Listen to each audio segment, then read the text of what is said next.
Coming up on Good Journeys with Ben Veal.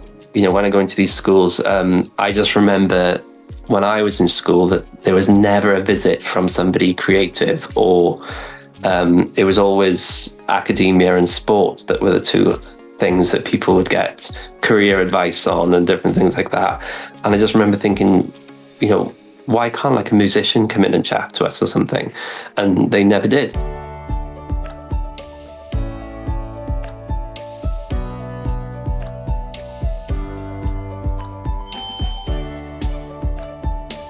Welcome to Good Journeys with Ben Veal, the show that explores the trails traveled and lessons learned from some truly incredible people.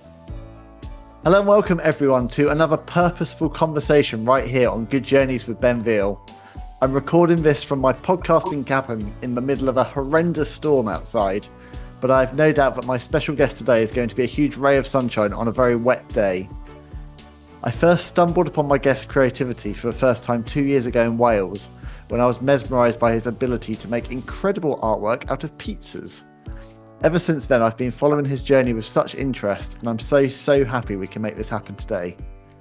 Nathan Wyburn is a contemporary pop culture artist who literally uses anything and everything to create mind-blowing works of art. He's made and presented stunning, one-of-a-kind portraits for huge names in the entertainment world. His work recently was showcased on the Kelly Clarkson Show, and he has his very own exhibition right now. But the thing I really love is that he also uses his artistic abilities with real purpose and to give back to others. Nathan, thank you so much for joining me here on Good Journeys. How are you, my friend? I'm very good, thanks. How are you? I'm good. It took us a little while to get there, but we managed to actually make our diaries happen. And part of the reason it was so crazy to get you here is you are literally jet setting all over the world. Every time I message you, you're in the States with some other A-lister. Your life is pretty crazy. It is pretty crazy, but do you know what? The wait was worth it for that introduction. That was pretty nice. Thank you. Well, look, there's a lot of great stuff to say, but look, I want to start off with kind of where you are now. So for the last couple of months, you know, you've had this Pop-Tart exhibition taking place in Cardiff, and I know you're going to be taking it elsewhere as well. Yeah. From what I've seen on social media, it seems to have been, you know, really popular. What's it been like to showcase all of your art like that publicly in one space? Yeah, it's amazing. You know, I don't actually get to do that very often because, like you say, I'm here, there, and everywhere. So when I finally get to see my work on display, and also my pieces, they're perishable quite often. They're made with things that you don't get to keep. So when I photograph them and turn them into big canvases and see them again, it's almost like the first time I've seen them. So it's a unique experience for me as well as the people that follow my work. But it's been an amazing experience. And yeah, as you say, it's going to be going elsewhere from the current Casablanca venue in Cardiff Bay. I'll be moving it to the Cardiff Theatre Cafe very soon. And we're working on an exhibition in London as well. But my goal over the next probably year is to get a big exhibition in Las Vegas. So yeah, everything's in talks. You're very big on Vegas, aren't you? I can see that from your social journey. Yeah, there's something about Las Vegas that I went there for the first time about 10 years ago, just with some friends on a holiday. And I fell in love with the place. I fell in love with the people, the atmosphere, how exciting and vibrant it is. It seems to fit perfectly with the pop culture madness of my work. So yeah. I've got a feeling I'll end up living there one day. Who knows? So what is it about pop culture then that gives you so much kind of creative inspiration? Why is it kind of this that you've specialized in? Yeah, I get asked that quite often. I think it's mostly because when I was younger, it was just kind of an escapism. It was just the standard things where, you're a young boy. I was growing up in the Welsh valleys and I just loved like music and films and all the kind of normal things. So when I was learning myself how to draw and paint, it was just kind of natural for me to draw the things that I enjoyed. Yeah. And they were always, whether it was cartoons and things like Power Rangers or wrestlers or my favorite album covers, it could quite literally be anything. And that's just naturally where it took me. And when it came to studying art, then I think my teacher at the time at GCSE level, she noticed that there was something in my portraits. So she really, really encouraged that. Yeah, I mean, you've got an incredible eye for really capturing the essence of someone. And, you know, this kind of exhibition you've got currently, I mean, you know, it's everyone's there, from Simon Cowell made out of Marmite to Taylor Swift to Macaulay Culkin to Donald Trump. Yeah. I mean, what was your favorite portrait to work on out of those? But also, like, who proved most challenging? Like, you had to presumably spend many hours looking at Trump. Yeah, that wasn't the most pleasant of things. But it's one of the things where I take influence so much from things that are happening in the world. So whether, as you mentioned, Taylor Swift, she released a song called Lavender Haze. So I made her portrait using lavender. Donald Trump at the time in COVID mentioned that he was very anti wearing the masks. So I made him out of face masks, like things like that. So it could literally be complete silly fun to something with a bit more of a message. But that's the nature of my work, and where I take influence from things as they happen in the world and as they happen in pop culture. It's always really fun to make artwork of people that I really admire. So when you mention people, like Simon Cowell, he was a huge influence on me because I got to appear on Britain's Got Talent in 2011. Very grateful for that experience at the time. That was great, and I grew up watching those, Pop Idol and X Factor shows and things like that. So that was really nice to put myself in that position. Kind of scary at the time. I'm sure we'll talk a bit more about that. Yeah, well, let's do it now. I mean, what was it like to be on the other side of the screen and to be up on stage at that age as well? It was terrifying. I used to be quite like a really shy, quiet kind of kid. I don't necessarily know why. I was bullied a little bit in school for being a bit of a nerd, I guess they would say, and for having ginger hair and for my sexuality, which I didn't understand at the time, and so many things. And that kind of made me very sort of introvert, I guess, and rely on my artwork to talk about things that I wanted to say and things I wanted to scream about. So when I got asked to appear on Britain's Got Talent, I just thought I would never have the confidence to do it. But somehow I mustered the confidence, threw myself out on that stage. And yeah, it was a springboard for the rest of my career, I guess. It's been a lot of hard work since. It's quite easy to sort of drop off the face of the earth after going on one of those kind of talent shows if you don't work hard afterwards. But at the time, it was definitely an amazing experience. And as I say, a springboard for so many cool things afterwards. And I got to meet amazing people. I was only 20 at the time, so yeah, still quite young. And I always have really fond memories of it. Yeah, and I think, you made a really good point, Barry. It's very easy to kind of be forgotten about if you don't put the work in. And one thing I'll absolutely say about you, for anyone who isn't following you currently on social media, but will be after this conversation, I mean, I don't know many people who work harder than you. I mean, as I said at the start, part of the reason why this has been really, really hard to get a podcast together has been because you are literally everywhere. But it's not like you're just like jet setting around. You're creating these incredible artworks. And then, I mean, following you on Instagram is genuinely one of the highlights of my timeline, because here you are just meeting all these very well-known people from the entertainment world, but having these wonderful interactions with them where you're showing them these incredible artworks you've lovingly created. And what I usually love about that is there's often a bit of people aren't familiar with your work. There's usually this moment in their eyes where a bit like, all right, what's coming?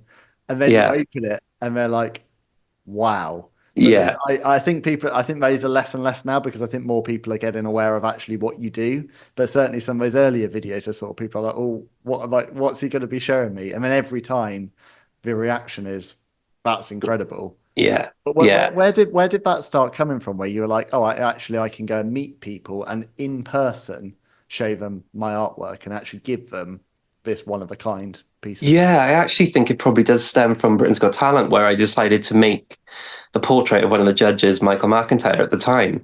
So to actually have the response from the person right in front of me, I think that was probably the first time I really did that. So I kind of started out big, really, in front of 20 odd million people watching. But I think that's where it started from. And then it was more a case of, I realized that I could, my work could also be a really amazing way of me meeting people that I admire and people that I've been, as I say, I was always fans of music and TV and different things. So it started out like that, and all of a sudden then it's kind of shifted to where like the venues will reach out to me for cool gifts for the people performing there.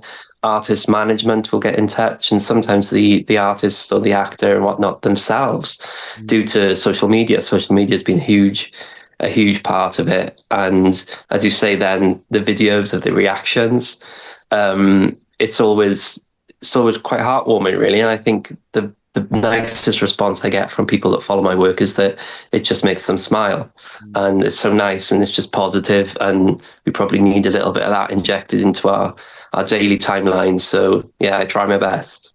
Well, as I said, I mean, the very first time you and I met was at a convention a couple of years ago, and I just remember walking past this guy who had a stall with all of these celebrity faces made out of pizza, and I remember stopping you and just being like, "This is incredible." And then I saw you at another convention last year. I was like, "You're the pizza guy." Yes.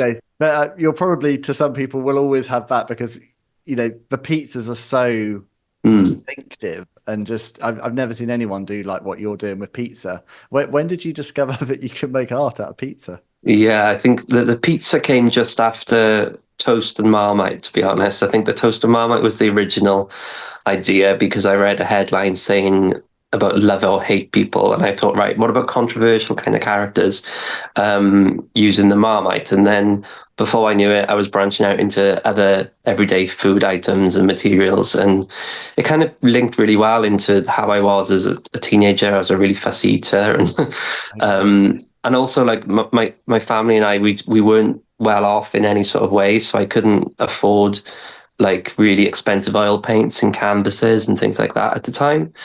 And so I would just kind of utilize whatever I could get my hands on around me, whether it was chopping up a newspaper or getting a handful of dirt from the back garden, one of my mother's old lipsticks or whatever it was. I always had to ask first, otherwise I'd get in trouble. But it just kind of came from a necessity side of things, and then reusing things like, perishable foods and stuff that were easy for me to access.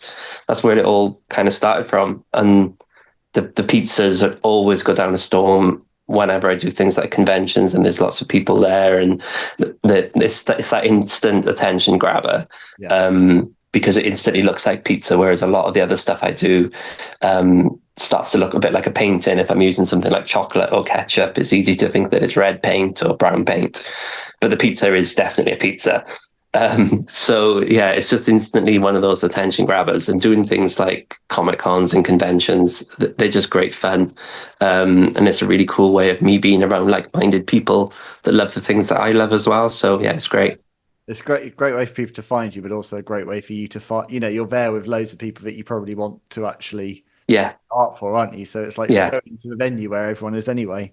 It's perfect. It's perfect. And I never thought I'd start getting booked as a guest on those things myself. And, I never thought I'd have this career actually in general. So every time I do something, it's always a pleasure, and I never take it for granted. I think it's, people recognize when people are really genuine and passionate about what they do. And, clearly you've been on this journey for a long time now. It's something that's gone all the way from your kind of escapist roots at childhood. It's clearly something that still brings you joy. Are there any kind of materials that you really love using? And also, are there any that you've tried and you're like, oh, never again, that was awful? Yeah. I did a portrait of Katy Perry using cat food, and that was gross for obvious reasons. It just smelled so bad. It wasn't even like the biscuits that don't really smell. It was that, that really gloopy sort of horrible meaty stuff. So I won't be doing that again. I've done some portraits using snow, which was quite tricky because obviously just drawing in snow like you normally would, like writing your name or whatever, but actually making a large scale portrait. They were tricky because of just natural weather issues. It was melting, and then I had to go back and do another bit and then try and do another bit again before it was just logistically so difficult, but I mastered it in the end with practice. But my favorite things to use are probably the really foodie kind of things, sweets and chocolate, and it just brings it back to that innocence and nostalgia, I guess, of probably where and why I started it. The portrait that always stands out for me is I did a portrait of Albert Einstein using thousands of Smarties, because he was a pretty smart guy. And also George Michael using melted wham bars. So things like that, I feel like they really sum up sort of me as an artist and the fun sort of side of the fun element of it all. Yeah. And also one thing that jumps out at me as well, I think a similarity between the two of us. Obviously, I now I have my two shows, this and Wrestling Life, where I get to talk to really awesome people like you, and I get to interview a lot of people that obviously as a child I admired on a TV screen. And I was there, similar to you, I was sketching wrestlers' outfits when I was 10 years old. I must get that was my way of coping through schooling. So I get it completely. But the thing that I love about doing a podcast is that I get much more than a quick handshake at a convention. I get a proper conversation and connect with someone. And I imagine through what you do, have many moments where it's been much less, I just make a portrait for you and hand over, and much more you've developed some really good friendships with people that you admired as a kid from TV. Like what have been some of the moments you've had with, I guess, big names that actually have really meant a lot to you? Yes, some absolute highlights. Like I'm looking in front of me now, and there's a portrait of Tom Holland, made up of a chopped up Spider-Man costume, and getting to meet somebody as influential on such a generation as Tom Holland, with not just Spider-Man but so much of his other stuff. That was amazing, and that was part of his charity that he set up with his brothers. So I get to give back wherever I can as well. Welsh icons like Tom Jones, Dame Shirley Bassey. I got to meet Dame Shirley a few times, and after the first time, the second time I met her, she said, "I've still got your portrait up in my kitchen." And little things like that, it really sticks and brings it like home to me as what it really feels like to be an artist and be appreciated. And then there's pop stars like Mariah Carey and Anastasia that I've got to work with. Got commissioned to do Mariah's birthday present, which is just bonkers. It's just been wonderful. TV shows like Buffy the Vampire Slayer that I was obsessed with as a child. Pro wrestlers as well, and so many different things. It's always an amazing experience. Yeah. It's incredible, but for anyone who hasn't, this is the first time kind of getting to know you.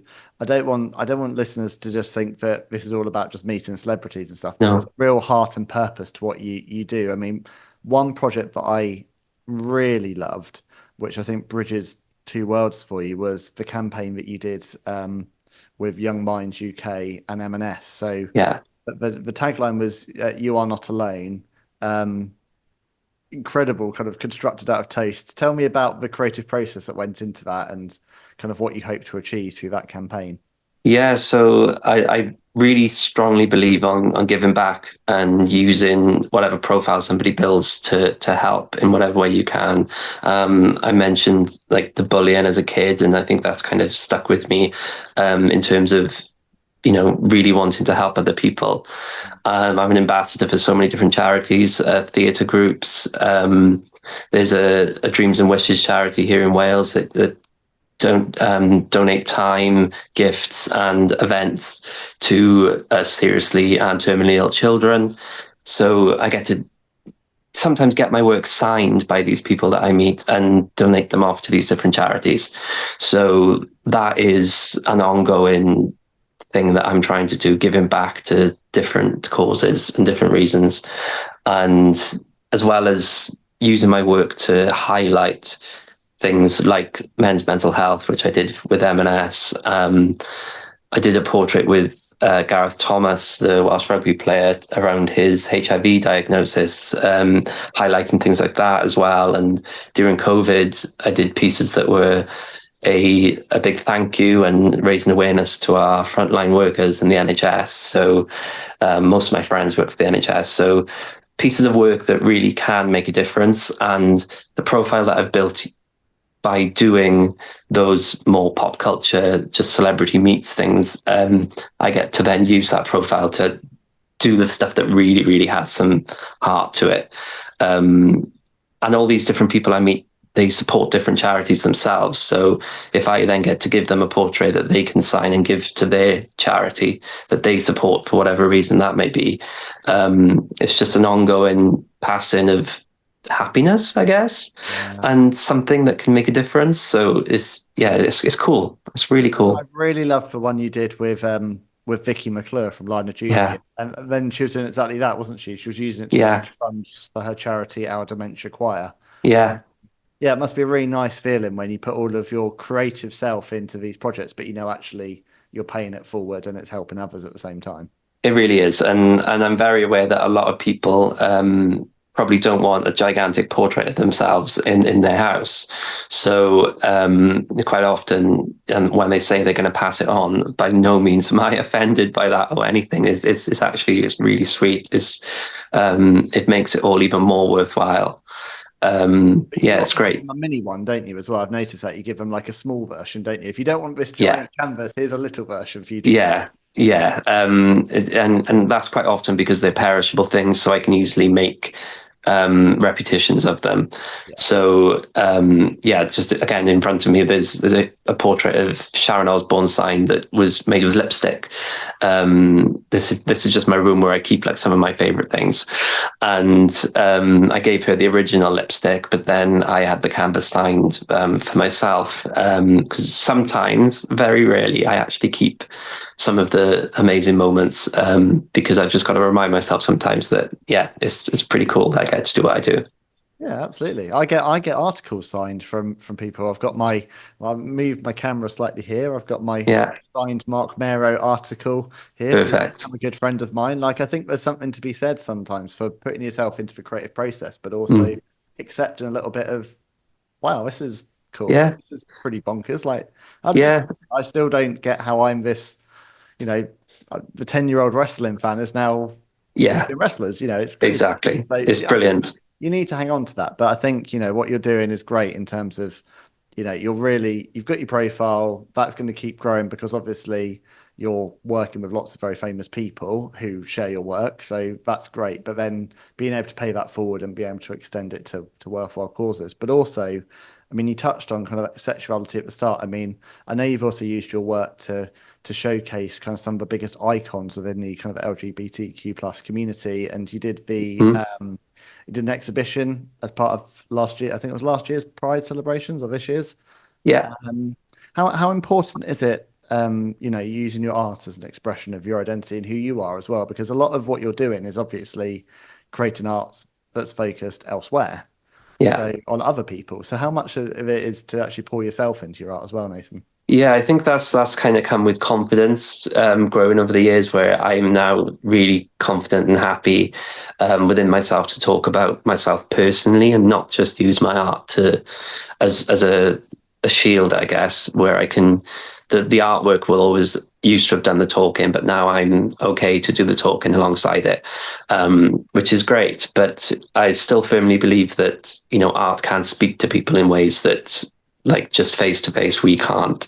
But when I do these events and these pieces of work where I am the center of the eyes are on me, I do still find it a little bit difficult, but it's getting a lot easier. And I find it really important to do that, because I just think of that young boy that was so shy and so nervous and didn't believe in himself, and was getting picked on for all these different things that are now the things that I love most about myself.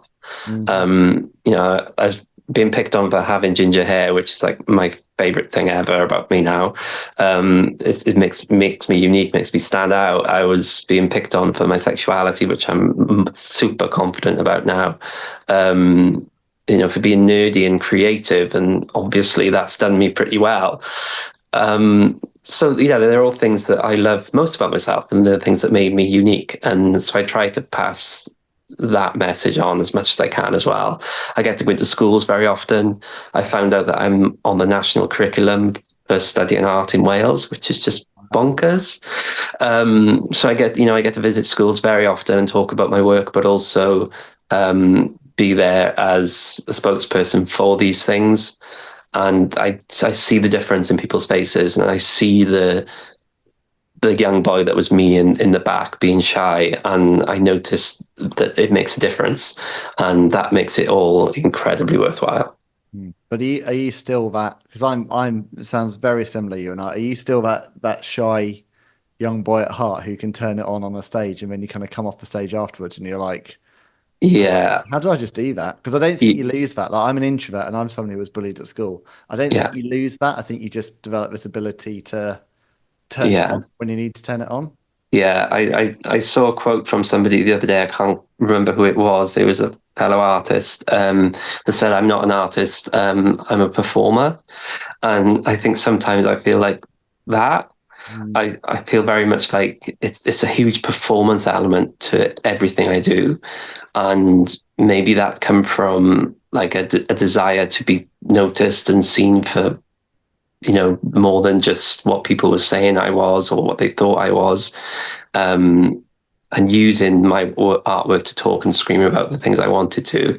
And then the performance of actually walking out onto stage and talking and being in front of people is a sort of snap yourself into it, and then afterwards, well, what did I just do thing. There's a huge part of that. But also, little things like in life, like I would never have got up on stage and sang karaoke before. Whereas now you can't shut me up. Like stuff like that. It's just, it makes a big difference on everything in your life. It's maturity, isn't it? And it's growing with age, and it's also recognizing that life is short and you just have to grab onto opportunities. I think a lot of the things that I was, same as you, a lot of the things I was bullied for, like wearing a World Wrestling Federation bomber jacket in the mid-90s, are ironically now what I do for a living. So there is a point where you have to actually just turn it around and say, well, this is me. And I think that does come with age. I think but by the point I was like 35 plus, I was like, I literally don't care what everyone else thinks of me. I'm just going to do what I think is right and what makes me happy and hopefully brings joy to others. And Exactly. Life's way too short. Yeah. Mm-hmm. Follow me on social media if you want. Don't if you don't. And yeah, exactly. That is it. So when you're speaking to kind of young kids and kind of going around schools now, I imagine that like your journey of, because this really is a self-made success story that we're talking about here. I imagine that really resonates with a lot of kids. Like what kind of advice you give to kind of young people who maybe they want to be creative, whether that's in music or the arts or acting or whatever it is, they want to be creative, but they just don't know, where to start. Do you have any advice for them? Yeah, I think more than anything is be very aware that it's hard. It's hard work. You get it's ups and downs. You get months where you might get quite a bit of work, and then your months where you don't get anything. And I've got lots of friends that are in the West End, and once they finish doing a show, and then they're stuck for work, and they've got to go and work in a supermarket for a few months, and then they get another call and an audition, and they're auditioning constantly.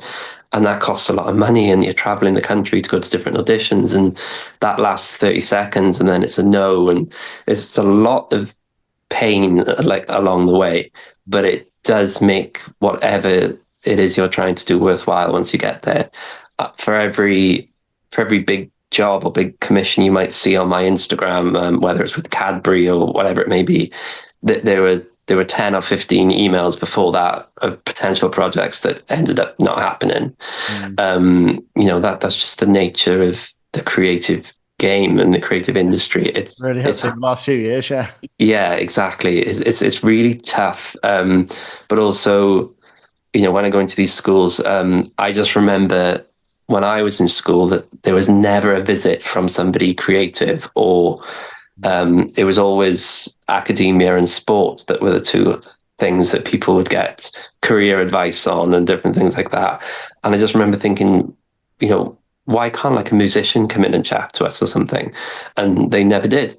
So I try to make sure that when I go in and talk about my artwork and creativity, that I also mention those other things like music and theatre and the arts in general, because we're all kind of in the same boat, whether it's a physical painting in front of you or whether you're performing on stage. The creative subjects are always the first things to get the chop in any kind of budget. They always seem to be the bottom of the pecking order when it comes to what people deem as important. And I try to remind people that, throughout COVID, when we're all stuck in our house going absolutely loopy, what did we rely on? Mm-hmm. It was 100%, whether it was watching Netflix, that is all creative. Whether it was the design of the nice sofa you were sat on, that was designed by a creative. Literally every single thing in our lives were made better because of the creative industry. Yet it was also made crystal clear by the government at the time that the one thing that doesn't matter is the creative sector. Yeah. Like, that was literally the first thing to be mapped. Yeah. It was just, and it's so ironic, wasn't it? Yeah, absolutely. Absolutely. And yeah, and we can all look at the many decisions made in that time and look back and think, what a bonkers time. I'd rather not. I But think I've still got PTSD 4 years on, to be honest. exactly. But we can never forget those maybe nice moments that we had when the world slowed down and we got to sit with loved ones, or speak to them a bit more often than we used to, and rely on things like your iPhone, and again another creative thing, where you're FaceTiming somebody, or those great TV shows, and might have picked up a paintbrush for the first time in years. It really did save not just our minds, but something a bit deeper than that, I guess. Were you there during that time doing kind of virtual presentations of artwork? So what did you do at the time? Because you obviously got used to doing this. Were you Yeah. sharing items with famous people via Zoom and stuff? I did a couple, yeah. I think one of my favorite shows that I got to watch with my housemates in lockdown was Schitt's Creek, the comedy, and my God, it was just full of joy and full of happiness. And I got to present 2 cast members of that over Zoom whilst interviewing them.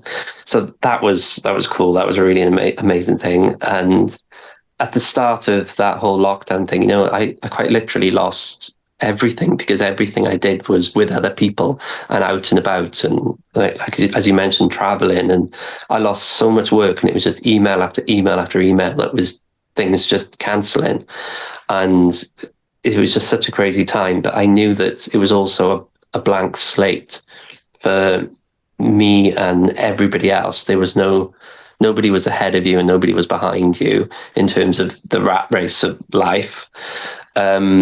And it was a moment where, you can really use that negative situation going on.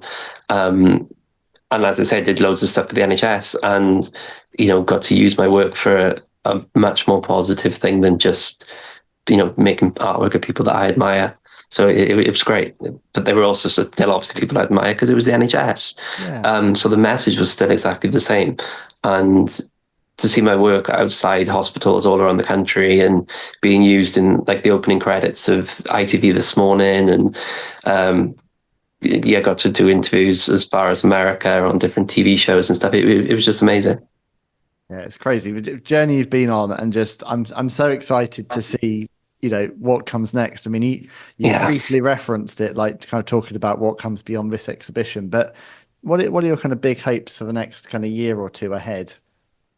Yeah, I've been very lucky enough to release 3 books of my work so far. I'm planning a much bigger collection of it all, because since I released my last book 4 years ago, in lockdown, I feel like the past 4 years have been like the big sort of jump up in terms of my career, and I haven't actually documented and pulled all that together in any way yet. So I feel like the next book is on the cards, and it's going to be something a lot more spectacular than anything I've released before. So I'm looking forward to pulling all that together, hopefully in the new year. And I've got a couple cool projects on the go with things like Disney and big names that I never thought I'd even mention. There's a few really cool presentations lined up as well with some quite well-known people. And more than anything, it's so unpredictable and it's so exciting because I never know what's going to happen in the world, and I never know where my next bit of influence is going to come from.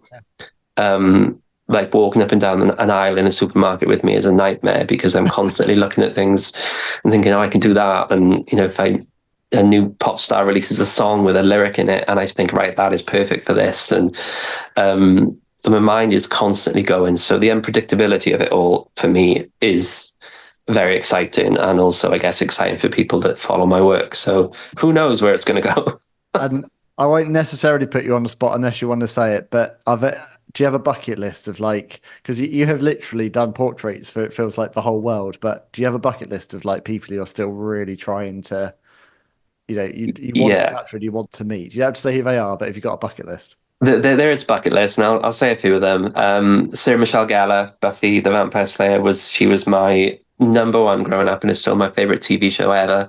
So on a selfish level, I would absolutely love one day to meet Sarah. I've met pretty much everyone else from the TV show, apart from Sarah. Huge pop star to meet would probably be maybe Madonna, one of the greatest of all time. There's a portrait of her up there. And she's my best mate's number one as well. So to get him to meet her would be like, just for me, an amazing moment. I've got my father to meet his idols, the status quo, and things like that. So it's always really nice when I get to give back to people that I care about in that way as well. I've got to work with some pretty cool people. So yeah, they're probably the two that stand out most. It'd be Sarah Michelle Gellar and Madonna. So pretty high. Well, I think the people you've been commissioned by Mariah Carey for a birthday party. So I think, nothing's too high really at this stage. No, I guess not. I guess not. Manifest is put out into the universe now. Anyone who's listening, who's friends with Madonna, pass them Nathan's way. Yeah. Please do. Look, where can my audience find you on social media and online, and what's the best way to support you, Nathan? Yeah, so I'm pretty much everywhere. Generally, my tag is Nathan Wyburn Art on everything. So that's TikTok, X, Instagram, Facebook, the lot. And if you just pop my name into YouTube, you can watch so many videos of me from over the years creating my work. You can watch the whole process from start to finish. You'll see some dodgy hairstyles over the years, but that's part of the fun.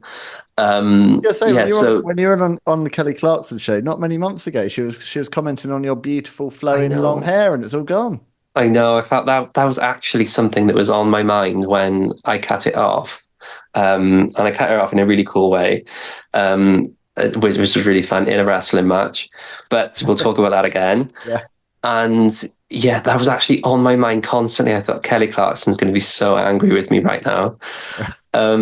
But yeah, it was literally like 3 weeks after that appearance that I took all my hair off. But that's just part of the fun. I got to a point where I was so done with the crazy hair, and yeah, I felt like I needed to freshen up.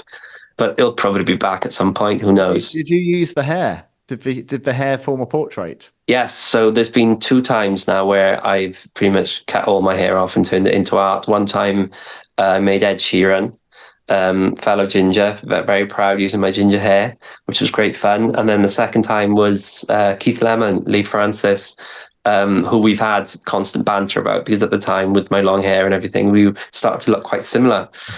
And it's so we've had banter about that for years. So I just thought, right, this is going to be a really funny way of like saying goodbye to my hair.